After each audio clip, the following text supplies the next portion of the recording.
Shalom, a very happy, healthy, and sweet new year.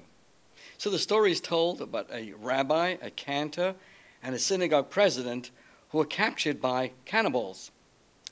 And the chief cannibal says, "I'm going to grant each of you one last wish before you're shot." "Please," the cantor says, "I have a beautiful prayer. Allow me to do it one more time. It'll take 45 minutes, and no one will cough or leave or interrupt me. Please, I want to go and share with you my last sermon," says the rabbi. "It'll be 1 hour, and no one will leave or fall asleep." "Please," says the synagogue president, "shoot me first." Have you ever wondered, we start the new year with broken shofar sounds. We start the Seder with broken matzah. And the marriage begins with broken glass.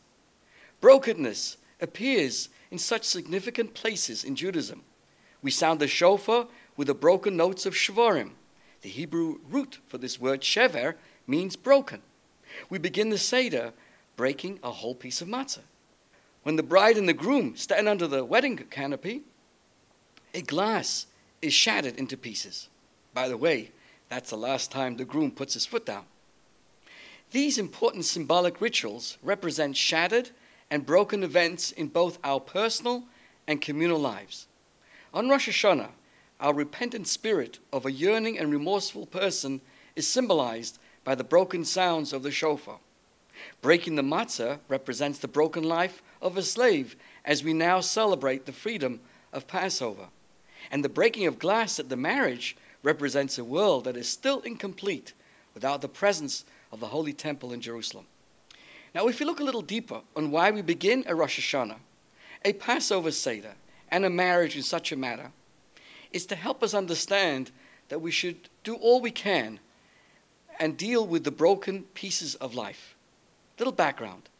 Moses descends Mount Sinai and sees the Jewish people dancing around the golden calf. He takes the 2 tablets that he's holding in his 2 hands and he thrusts them down on the ground, shattering them. The divine gift of the tablets, etched out by God, now lay strewn on the ground. Whatever became of those tablets that were smashed by Moses? The Talmud explains the broken tablets were placed in the Holy Ark along with a second intact set. The broken tablets were not buried, which is what we generally do with holy items no longer in use. They were placed in the most sacred place in the Aron HaKodesh, the Holy Ark. Eventually, they sat next to the second tablets, the whole set together with the complete set of the 10 Commandments. Together, they remained securely protected as the nation journeyed through the wilderness. Now, why do the broken tablets remain precious? Brokenness and wholesomeness coexist side by side in the chambers of our heart. The 2 sets of tablets in the ark offer us a striking metaphor, namely, that brokenness and wholesomeness coexist side by side, even in Judaism's holiest spot in the heart of the Holy Ark. People experience brokenness in many ways. One way that many of us experience despair and crushing pain is through the death of a loved one, especially when life is cut short. Those of us who have passed through the valley of death, those of us who have lost a loved one, know that we forever carry broken tablets. Loss forever remains a part of us. We carry the aching loss, and for some of us, we carry pain in our hearts and minds forever. The image of the broken tablets, unfortunately, offers us an accurate representation of our lives and the life of the world around us. We carry our broken tablets with us always. After a painful loss, life continues, but now different than before. We move through life now with 2 sets of tablets. There are times of joy. There are also very tough times as well. They are both encased in the same box, in the same heart. The commentator Rashi says that the 2 sets of tablets, the broken and the whole sets, sit touching one another.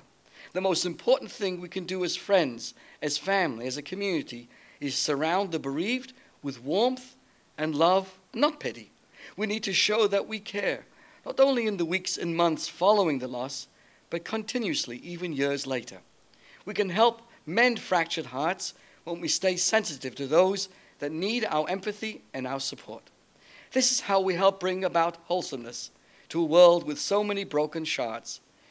With great strength and resilience, those who are broken still find the strength to lead more fulfilling and meaningful lives.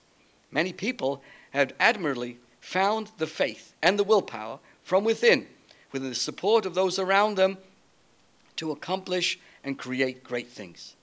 They have ennobled their lives and have rebuilt their lives even after suffering the deep pain of loss. This is a testament to the valiant spirit that is endowed in the soul of man.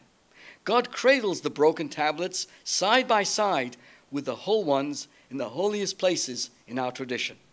The symbol of the broken tablets serves as a reminder of our sacred responsibility to be ever sensitive to those who suffer and to reach out and to be understanding and embracing of those who live with broken tablets, all in their hearts.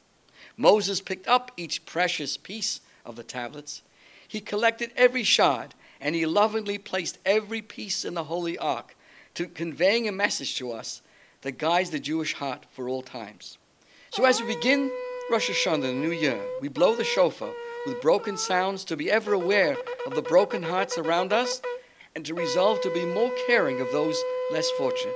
We even begin the Seder with broken matzah to remember our own freedom is not complete if other lives are shackled and shattered. And finally, even under the chuppah, the groom smashes the glass into pieces, reminding us of the broken souls in this world who yet wait for a day of celebration and joy, and we include them in our thoughts. So please remember that in the Ark of the Temple, there was a special honored place for both the intact and the shattered pieces of the Ten Commandments, and so too in our life. This is Rabbi Pearl. L'chaim.